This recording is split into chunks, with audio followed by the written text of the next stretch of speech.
Good morning, everyone. Okay, chair.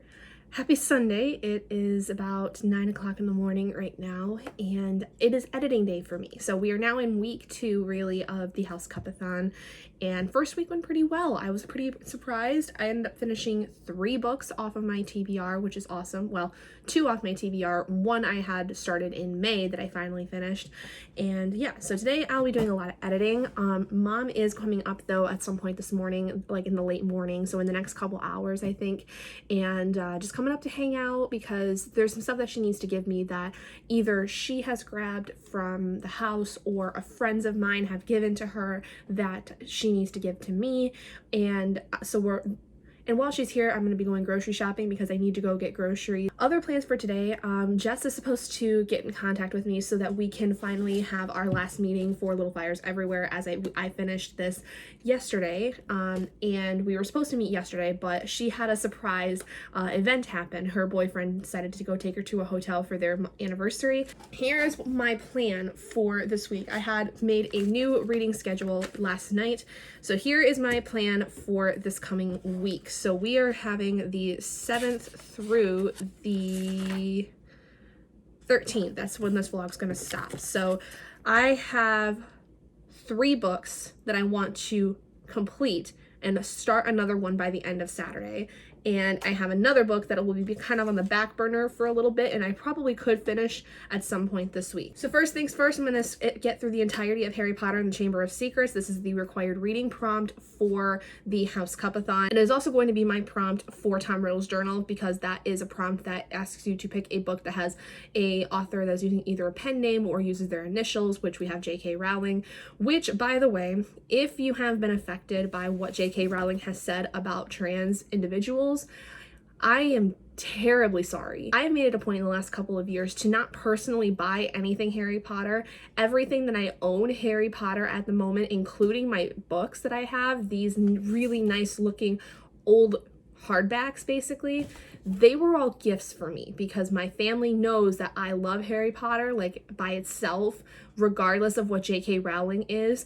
But I've made it a point for myself in the last couple of years to not buy anything that is Harry Potter related, because I don't want that money to go to J.K. Rowling, because she's an awful human being.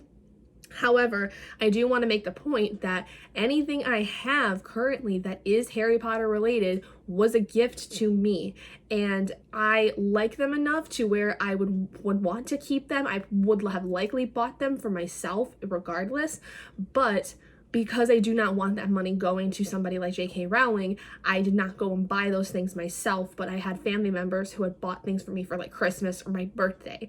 So I am no longer supporting J.K. Rowling. I have not been supporting her for a very, very long time, but that does not mean I do not dislike Harry Potter by itself, because that is not so much a nostalgia factor for me, but because the story is actually so good by itself that I love it. And it's kind of trying to separate the art from the artist in a sense, because yes, J.K. Rowling kind of threw some things in here that were not necessarily good, with the fact of like the goblins and the house elves and various other things, Cho Chang. Those things are awful, but I've recognized those. I've known of those things for a long time. And the overall story itself, though, is what I go for. I understand that there are tons of issues with so many like smaller characters in this world, but it also is a series that had literally changed the world in terms of publishing. So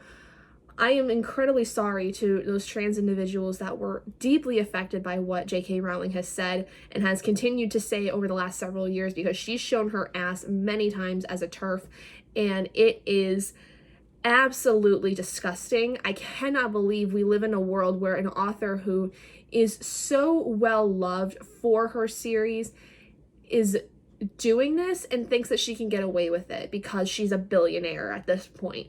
So for you guys' information, if I obtain anything else in the future that is Harry Potter related, it is not bought with my own money. It is a gift from family and friends that may not really understand what's going on because they don't follow J.K. Rowling on Twitter. They don't know what she said, but I will be making it a point to tell them of what she's been doing so that if they do decide to get me more Harry Potter items, that is where the money is likely going, and that it is not a very good thing and should be maybe scaled back, because it's just, I don't want to line her pockets anymore with my money or anybody I care about their money. Regardless though, because this is the HouseCupathon and we do still want to encourage you guys to read things, and this is one of the prompts, I am deciding to pick this up. I've basically rounded it out to where in order to finish all of the books I have on my TBR specifically for things like the HouseCupathon and FeelGoodathon specifically, it's about 179 pages I have to read every day. Now, FeelGoodathon, I am not going to finish all the books within the 2 weeks of the readathon, which is fine. It's not like a huge deal or anything. It's fine. But because mostly these books are anyway for HouseCupathon by itself. FeelGoodathon was kind of a thing I just decided to take up because I was doing the buddy read challenge with Jess, and I felt like it might be cool to do something like that. There is one book I'm not going to finish during FeelGoodathon that I'm just going to finish in the month by itself because it was part of that TBR anyway, which is Museum of Thieves.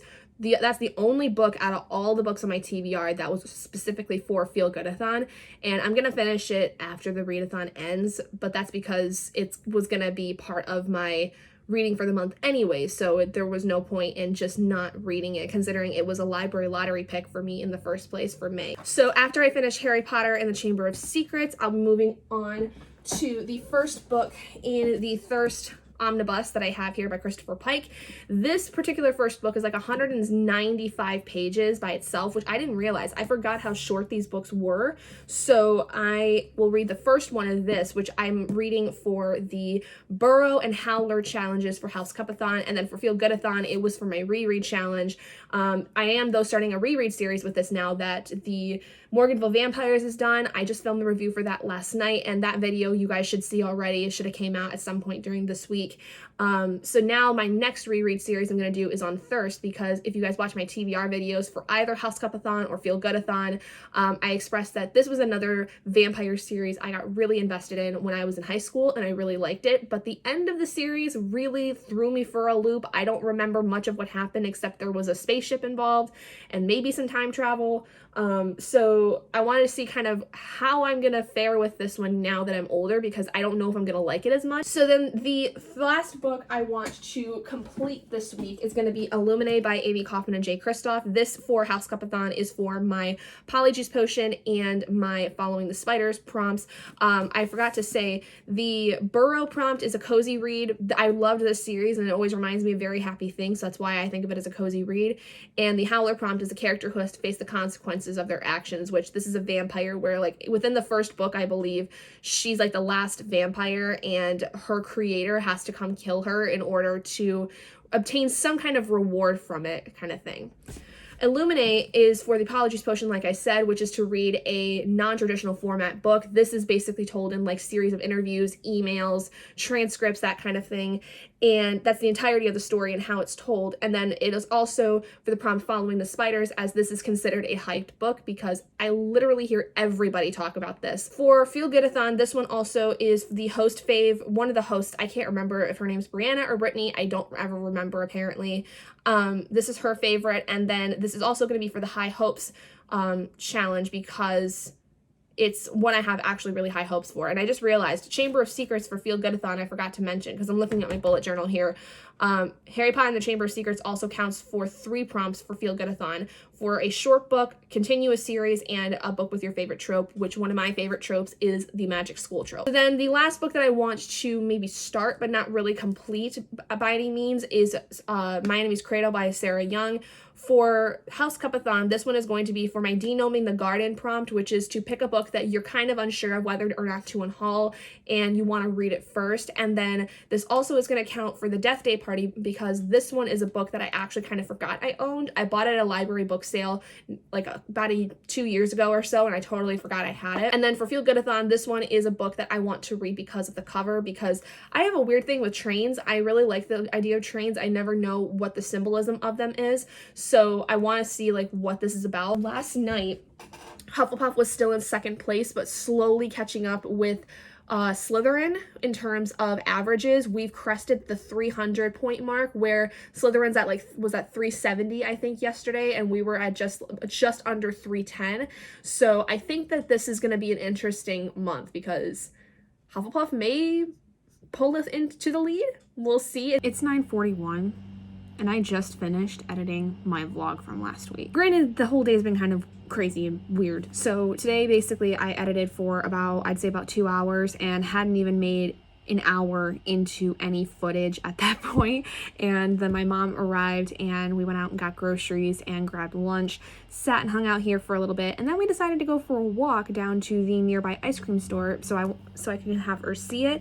And while I was there, I actually got to see one of my really good friends that I haven't seen since I was in college, and I had totally forgotten she lived around here, and she knows about my channel. So Brooke, if you're watching this, I'm so happy that I got to see you on Sunday. I hope I get to see you again soon. And it was just so nice to see her because Brooke was one of my really good friends when I worked at the writing center, and it was just so awesome to see a very familiar face in a town that I don't really know very many people in other than my coworkers.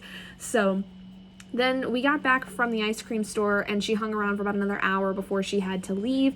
And by that time, Robert had gotten up, and so then I sat and edited for a little bit longer, and then we made dinner and sat and watched a couple episodes of Breaking Bad because we are on season 5 right now. And then basically since about 8 o'clock or so, maybe 8:30, I sat and edited the rest of the vlog. And I still have, let's see, 1, 2, 3, 4 other videos to edit, 5 other videos to edit, which truthfully, they won't all take too long, but this is going to take a long time to export by itself, and then I have to render all of that footage for those videos, and I have to do them when I'm working on them, otherwise the rendering does not save. Or I may take my time tomorrow that I would use for my reading to work on those videos. So I think what I'll do then, since I'm sitting here waiting and have nothing else really to do, is get through the first few chapters of Harry Potter and the Chamber of Secrets. Okay, I know I spend most of my time at my desk, but this is literally where I am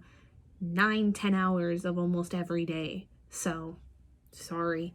But today I've been a super busy bee already. It's already 10:30 and I can't believe I've been working for the last 2.5 hours because not only do I have quite a bit of work to do today with work, but I'm also getting videos finished up. I edited my other 3 videos I didn't finish yesterday, and I'm already loading my reading vlog for this week, which will be showcasing actually today at like 4 p.m. I think. So yeah, and I've already got one of my videos that were scheduled for last week that got rescheduled for today. That's already been sent out, so that's nice. I'm like so frazzled. I haven't even touched a book as of yet, and last night I only got through the first 11 pages of Harry Potter and the Chamber of Secrets, so I only really read 1 chapter.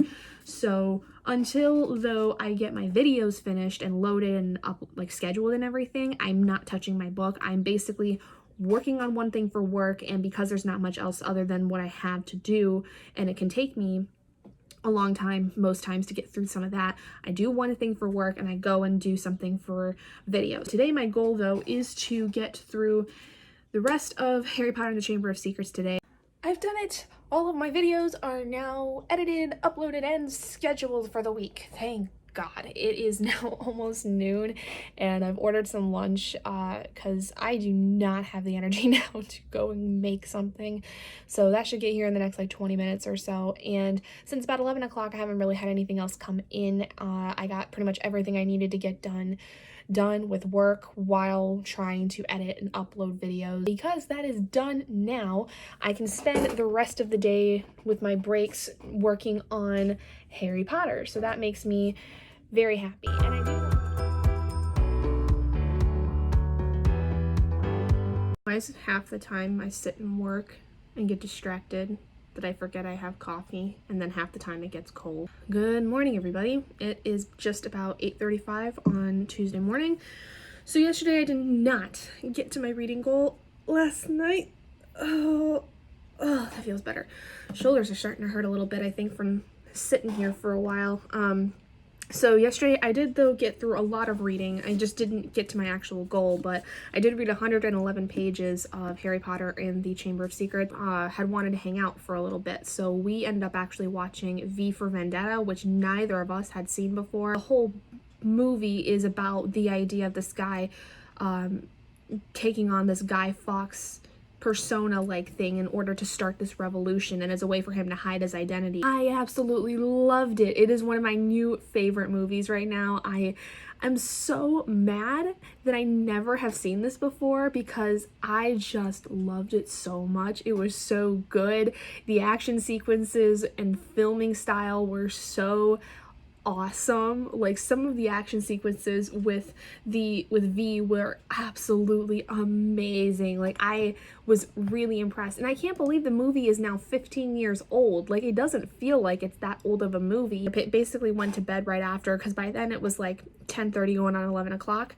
So today the plan is still to finish this one and then still even hopefully finish The Last Vampire, because that one's not really that long. It's like only 200 pages, so I think that if I really bust my ass today, because I don't have anything else I'm doing other than work today, so if I really bust my ass today, I probably should be able to get both of those done and then also get through the first about 19 pages or so of Illuminae. So I can't believe it's already 4 o'clock at this point. I feel like the day flew by because I spent the whole day while working listening to Jacksepticeye's huge charity live stream he did for Black Lives Matter, which he raised over $600,000 in less than 6 hours, which is amazing. He's like one of my favorite YouTubers because of things like that, where he puts so much effort into like actually advocating for people. Like, he's done so many charities over the last couple of years that have equated to, I think he said something like over $4.5 million of funds that have gone out to various charities.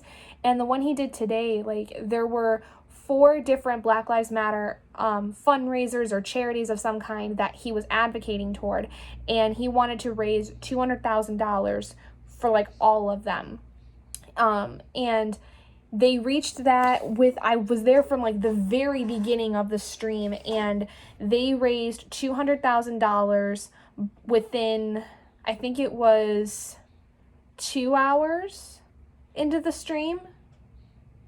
And then I think from there, and then they raised another $300,000 within the next hour. He put in another $100,000 himself, and then they reached like $500,000 within like 4 hours of the live stream. And then by the end of it, with like less than 6 hours of streaming, they raised over $600,000, which was amazing. Today I have made quite a bit of progress into Harry Potter and the Chamber of Secrets. I'm currently on page 227, so I've already read over 100 pages as of now, between like my breaks and stuff that I had during work. I am getting ready to go sit and enjoy my 2 hours by myself, so I think that I should be able to get this done here fairly soon, and then I'll be moving on to Thirst for a while. I don't know what Robert necessarily wanted to do tonight because he has the night off again tonight, and that was the reason we watched V for Vendetta last night, and so I don't know what he plans on having us do today.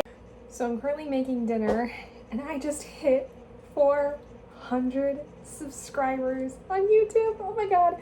I have been seriously waiting for this day for months now. I have been kind of stuck between like 375 to 400 subscribers, I think, for the last like at least 6 months. And truthfully, it's not all about the numbers for me, but I love seeing that people enjoy what I have to offer when it comes to YouTube, and so it does make me happy to see sometimes new people subscribe and watch videos and like them and comment on them, because this is something that I love doing. It's something that I enjoy taking my time with and having fun with it and doing things like HouseCupathon and all these other readathons. Like, it just makes me so happy to see that people are actually, enjoying what I have to offer, even if it's not always like the most aesthetic looking or not always the most concise of things, but I do try my best. So I appreciate every single one of you that are here, that have been here for however long you have, and those of you that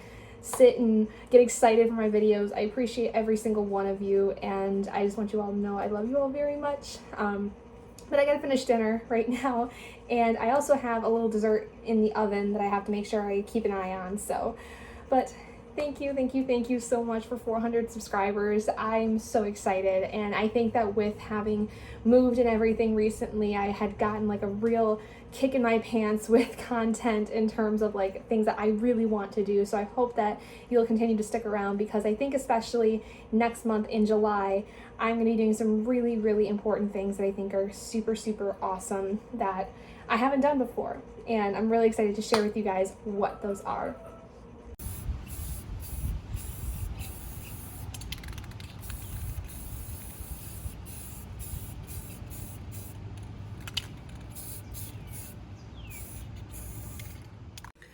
Okay, I am so very tired. You can even see my eyes are a little puffy. I'm so sleepy, but it is just now 8 o'clock in the morning. Yesterday I did end up finishing Harry Potter and the Chamber of Secrets, so that's awesome. I read about 200 and some pages last night. I think it was like 219 or something in total, which was so great. That's my best reading day I've had so far this entire month. So this one counted for not only my required reading prompt for the HouseCupathon, it also counted for Tom Riddle's journal, which is to have an author with either initials in their name or using a pen name. And this also counted for 3 prompts for the FeelGoodathon, which was to read a short book, as this one was fairly short, read a book that continues a series or finishes a series, and then also to read a book with your favorite trope, which one of my favorite tropes is a magic school of sorts. So this one is now complete. I've now completed 4 books over the course of the month, 3 for my readathons, and then I did read through the first chapter of Thirst, The Last Vampire, last night, and I am actually kind of surprised. I don't like Alyssa as much as I think I first did, because in the first chapter, and I've read the first chapter like a couple different times because I even used this for a different video I had a long time ago, which was, I think I used this for one of my monologue videos I did, and I actually used the very beginning of this chapter as a monologue for an audition that I had for a show that I auditioned for in college. And I didn't realize it, I think, either of those times, but the very beginning of this book, like, Alyssa is super, super, like, off-putting. Like, she's just really kind of, I don't know, she's just doesn't seem like the kind of character I think I would like very much, where she feels like, it feels like she's kind of full of herself. But I don't know, like, she just, the way that she talks about herself and about being a vampire and what she's able to do kind of makes me feel like she's so full of herself and like she's super vain. But I don't think that's the case, because if I remember correctly, like, she does not act like that normally throughout the book. But basically all that we've got from the first chapter is that she knows somebody, this cop, was basically following her and trying to figure out stuff about her because somebody had hired him to do so for them, and she is trying to find out who that is. And so that's kind of where we're at. She doesn't know who's after her, but she knows that they're named Slim, and this cop doesn't really give her anything, and so she kills him.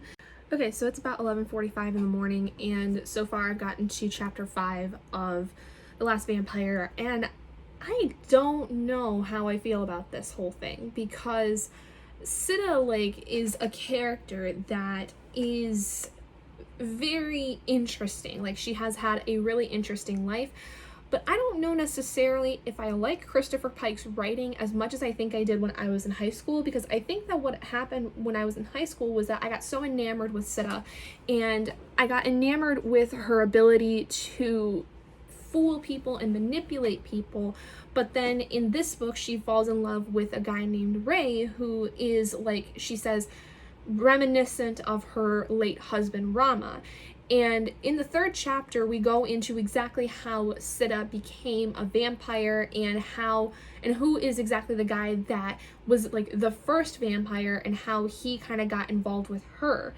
And I don't know, I feel like the writing is like super, super weird. Like, it's almost trying to make Sita sound older than she seems, which is weird because she is 5,000 years old, so she would, I think, have a little bit more of a proper dialect of some kind, but at the same time it almost seems so formal that it kind of is off-putting in a sense.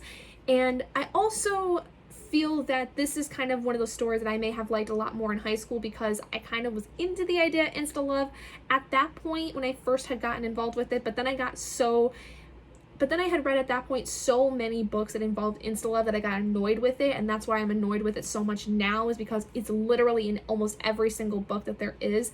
And the only time I like insta-love is where it's not really insta-love, but it's like it's instant attraction, and then you have like a story that builds on that attraction and then it becomes love.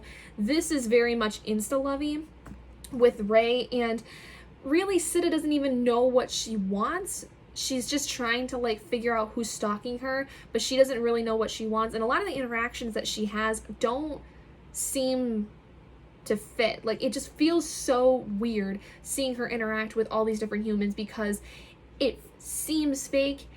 And even from like the human perspective, it seems fake and it feels fake. And it is fake. Like, it's just so bizarre. Like, I don't know how to feel about this now, having read it now for the first time since high school. Like, I see why I liked it so much when I was in high school, but I'm thinking that now as an adult, I'm not gonna like it nearly as much, which is kind of disappointing because I found to have loved Beautiful Creatures about the same as when I had read it in high school. I loved The Morganful Vampires about the same as when I read that in high school.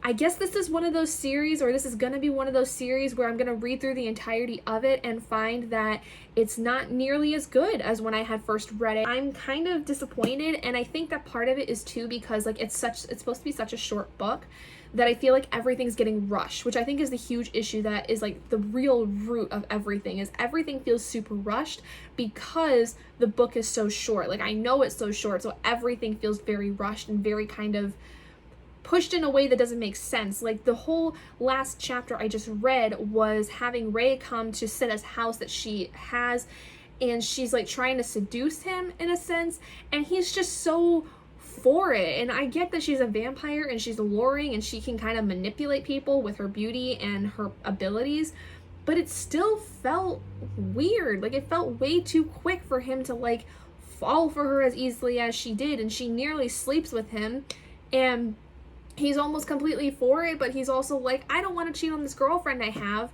but I'm still gonna like, you know, kiss you a bunch and like sit in a hot tub naked with you because that seems okay. Like, I don't get this. I'm kind of baffled at how weird this story is. I don't understand. I didn't get credit though. This series I think started in like, yeah, The Last Vampire was published in 1994.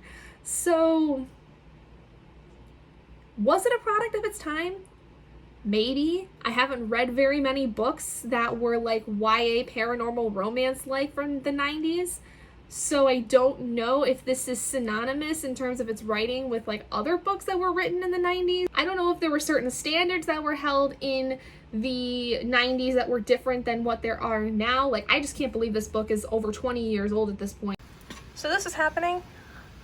Got a huge storm coming in, and I was hearing something about possibly hail, maybe a tornado or two in the state. But I guess we're getting hit with the most of it, so it's like going through a car wash out here. It's pretty awful. I mean, look how white it is just past those trees. It's freaking nuts.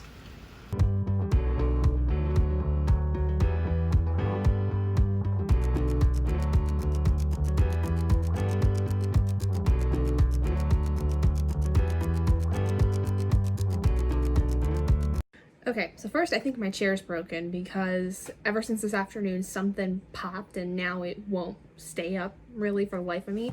So I think my chair's broken. But second, I have just finished The Last Vampire, the first story in Thirst Volume 1 by Christopher Pike. I don't like it.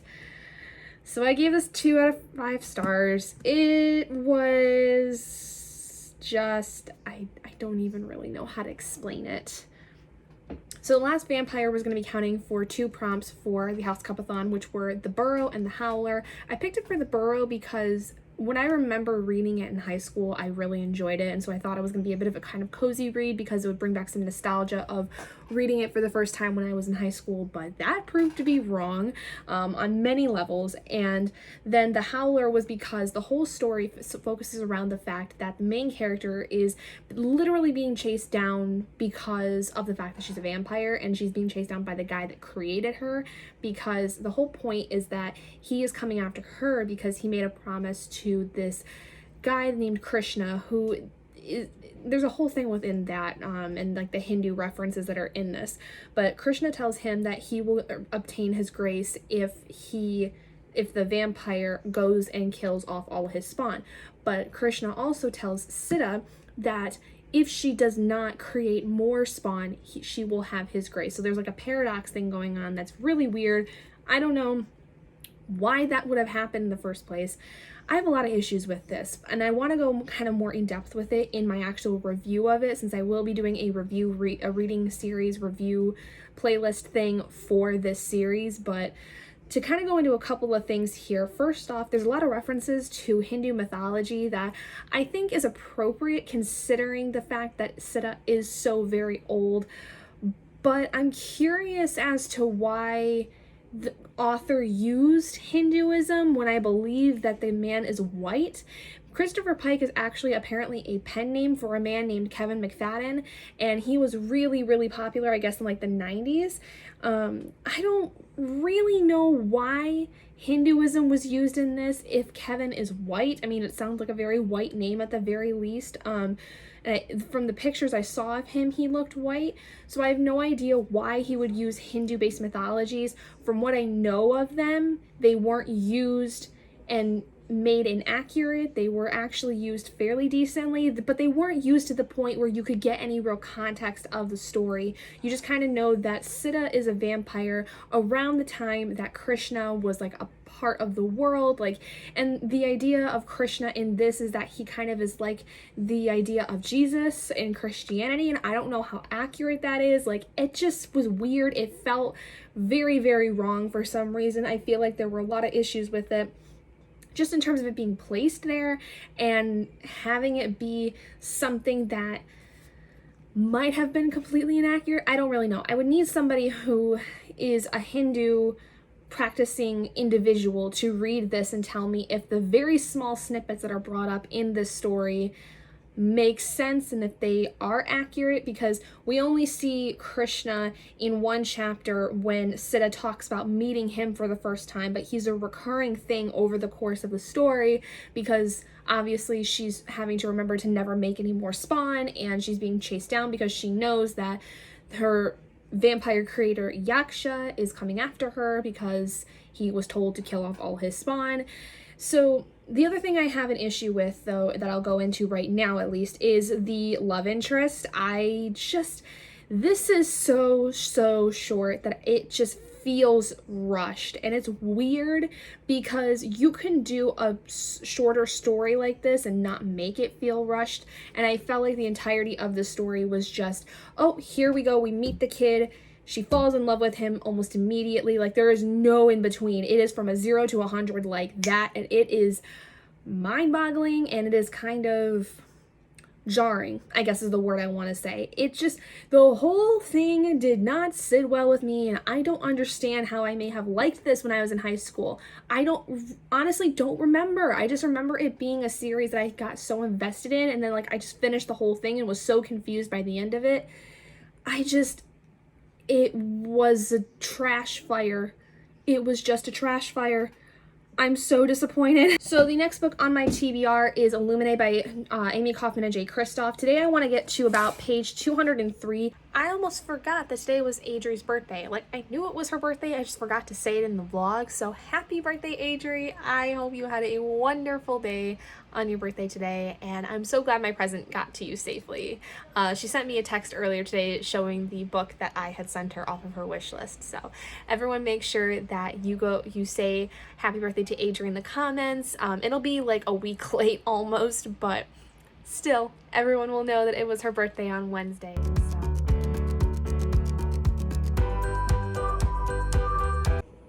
It is now 6:45 in the evening, and I have not updated you at all.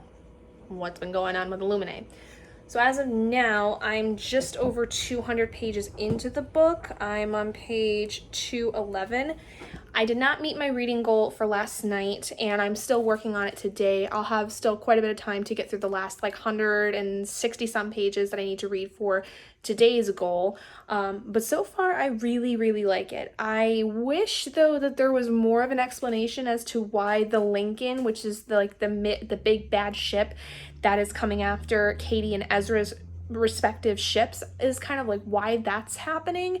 They talk about how I guess the planet that Katie and Ezra are from is an illegal mining planet. So I don't know if this Bitech ship or these Bitech people are part of a earthen government that is going out to this planet and basically pillaging it because they are doing illegal things, or if the planet was an earthen planet. People had gone from Earth to colonize on that planet, and there's an industry that is trying to take over the mining corporation that's on that planet. I don't know if it's a corporation war or if there's a government involvement somewhere.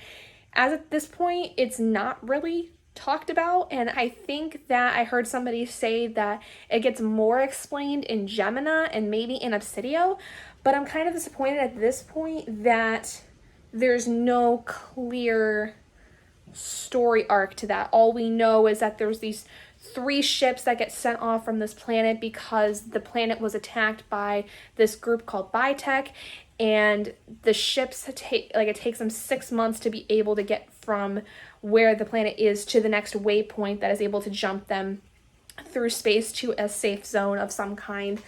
And the story follows 2 characters, Katie and Ezra specifically, who had just broken up right before the whole Bitech group had basically come to destroy the planet. And now they're on 2 separate ships, and they're kind of rekindling their relationship in a sense because they still care about each other. And obviously with this big event that's happened, they have to make sure that each other's okay. But they both have their own issues with how things have gone on.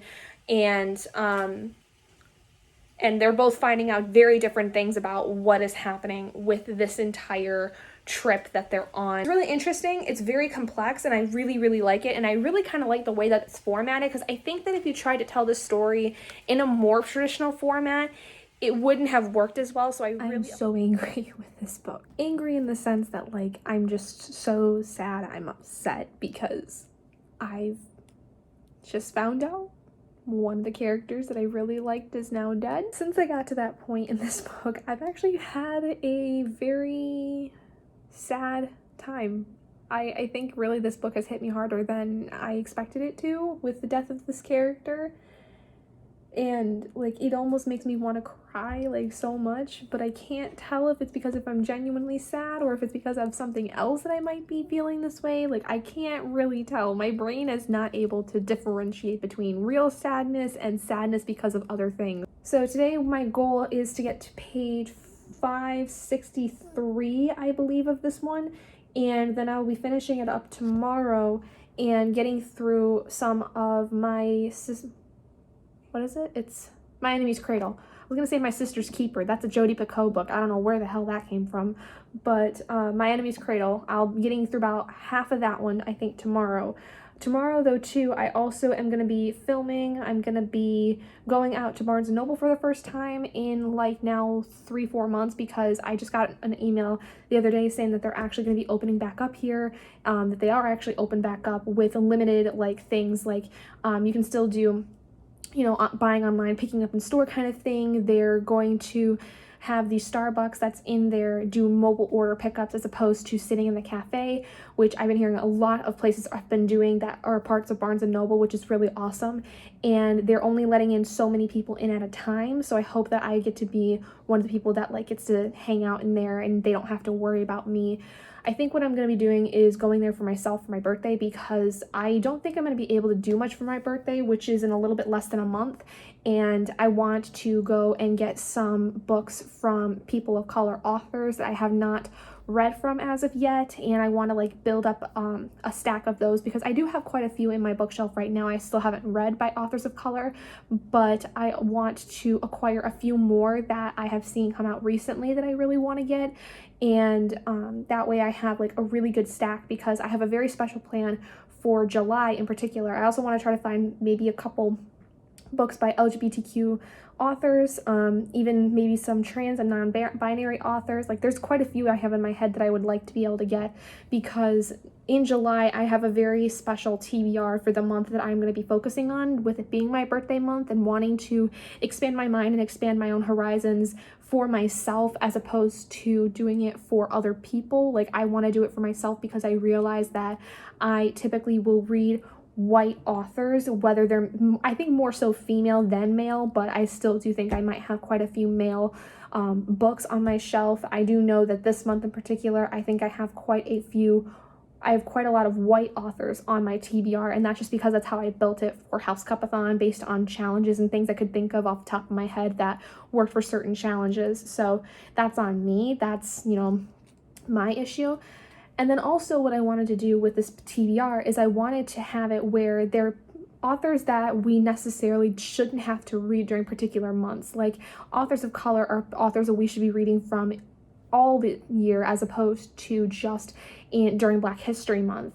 LGBTQ authors are authors we should be reading from as opposed to just reading them in June for Pride Month, you know, things like that. Like I want to make it more of a point that you can read these books at any point in time as opposed to picking a specific month to pick books, while it may be, you know, really cool because, you know, you're advocating for this particular thing that the month signifies, but we should always remember to just in general focus on them all year as opposed to like one particular month or one particular week.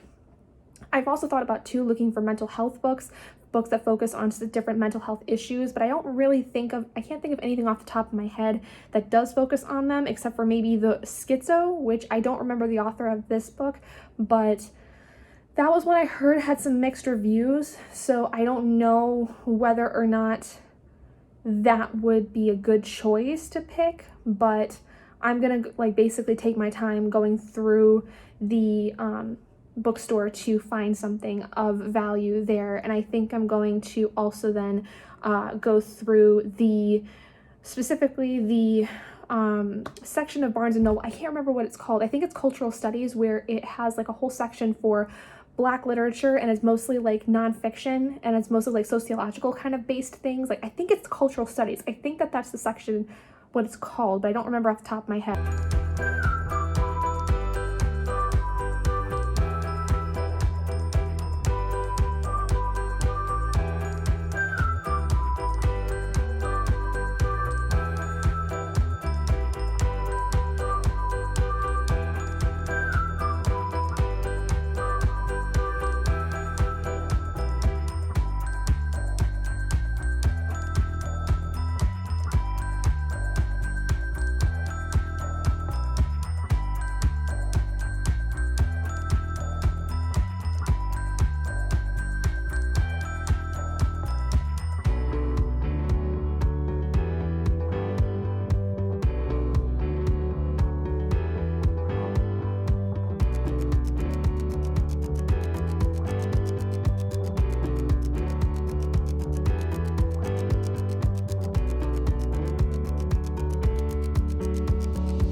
Good morning, everyone. It is Saturday. I've just gotten up and out of the shower.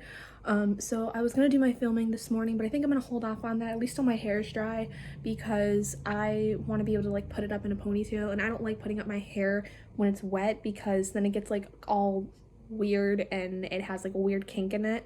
So I am gonna wait to do that until I have my hair pretty much fully dried. So what I'm going to do instead is I'm going to read Illuminae.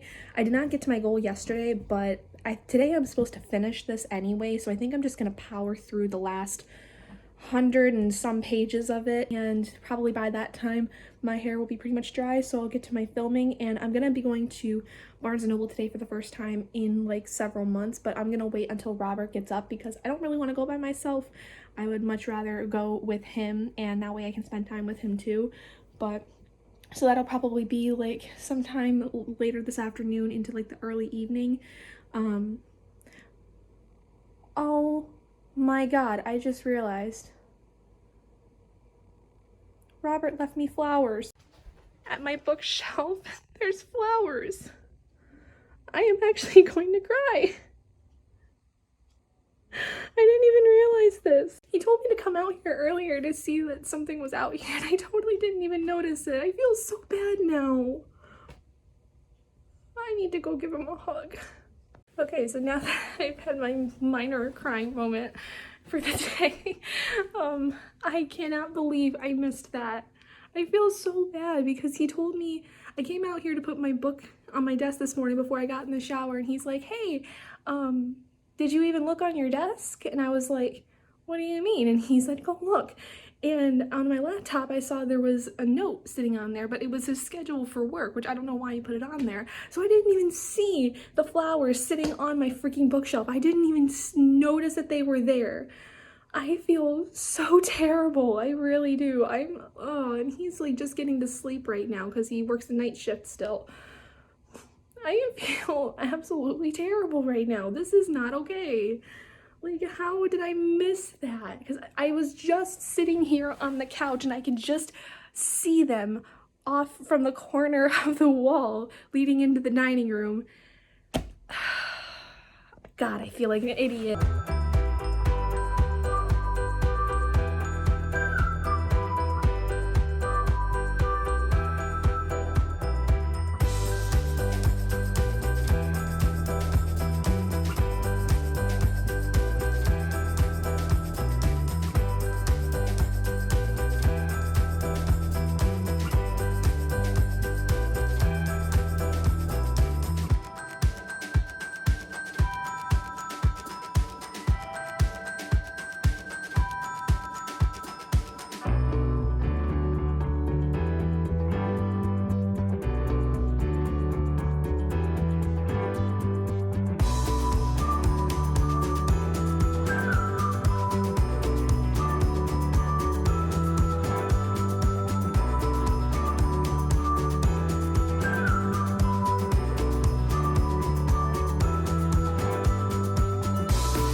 Okay, so that is it for Illuminae. That took a lot less time than I thought it would. That took me probably about 45 minutes, which is awesome. So my thoughts on it overall, I really enjoyed it. I think that it's very different for me because I'm not really one to read science fiction very often, but what I did like about Illuminae were things that I really liked about Aurora Rising when I tried reading it last year and had run out of time with it.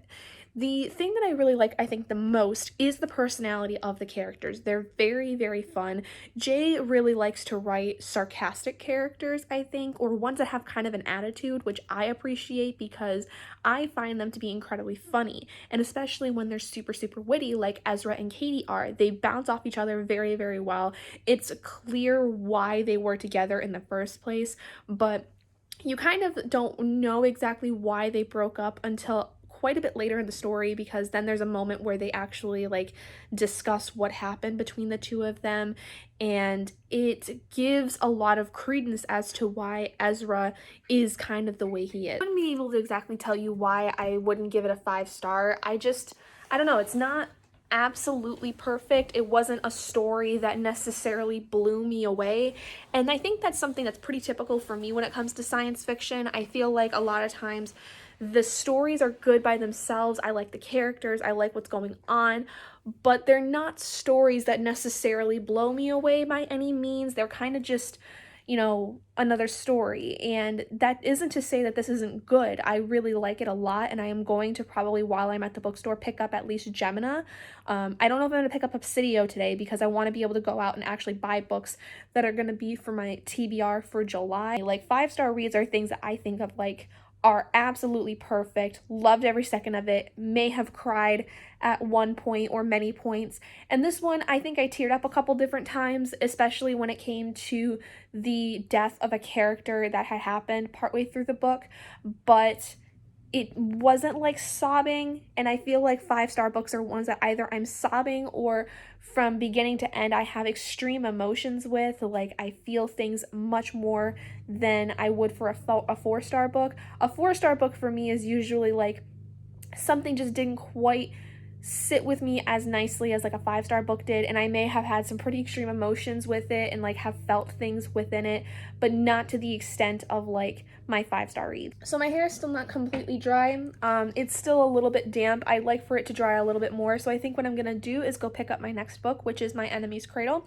Illuminae, like I told you guys before, was counting for 2 prompts for the HouseCupathon, which were the Polyjuice potion prompt, which was to read a book in a non-traditional format. This is pretty much exclusively told in documents, emails, IM messages, things of that nature.